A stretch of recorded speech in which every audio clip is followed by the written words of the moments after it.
So when couples are in the dating stage, how can you help them distinguish a mature love from an immature love? What are some of the qualities, characteristics that would distinguish those? Okay, yeah, and this is JP2's language, and I write about it in the book. But he talks a mature love is when, an immature love is when you're kind of always looking and thinking, okay, am I sexually attracted to this person? Am I physically attracted to this person? And do I get good feelings with this person? Is there a lot of romantic, emotions inside?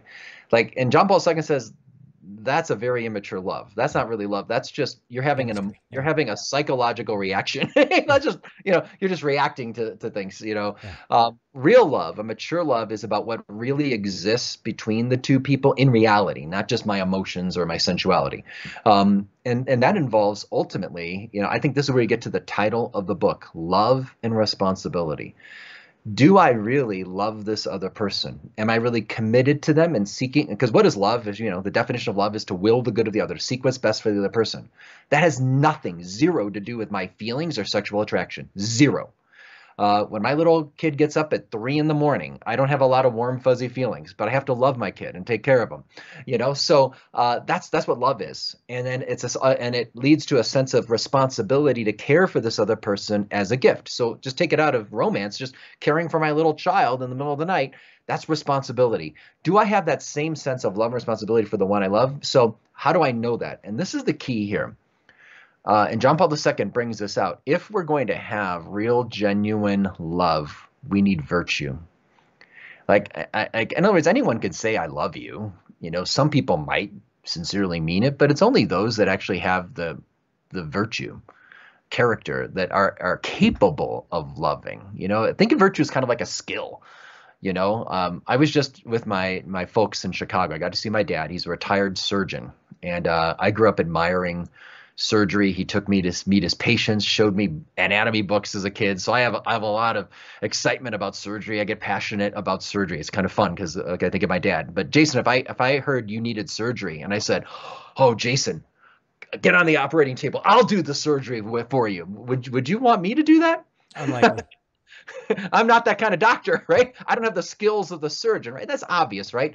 You would never get on the operating table with someone that doesn't have the skills of a surgeon. And yet, how many people jump into dating relationships, marriage, without ever asking the question of virtue?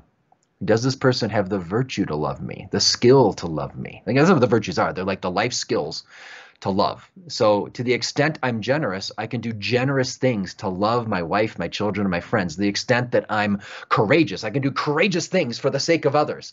To the extent that I have self-control and I'm self-possessed, I can give myself and love to others, right?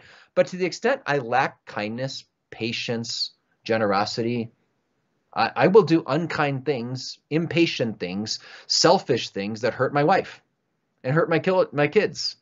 So, like, the idea of living theology of the body, living love and responsibility, isn't just like, oh, I got this great map, I want to give myself as a gift. Well, okay, great. How are you going to do it? You need to grow in virtue and taking on the character of Christ. That's the key. And so the number one thing, now JP2, he writes about it subtly, but it comes in the book.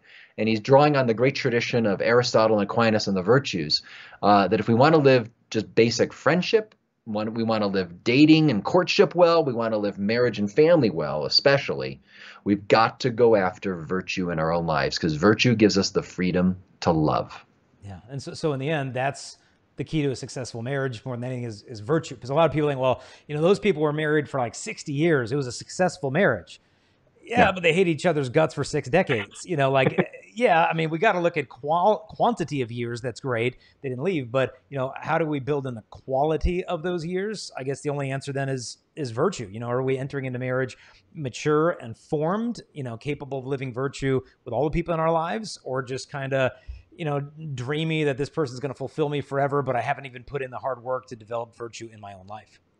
Hey there, I hope you enjoyed that little clip, but if you want to see the whole episode where this came from, just click the link here. And in the meantime, we want to invite you to help us share this message, and there's a couple things you can do real quick.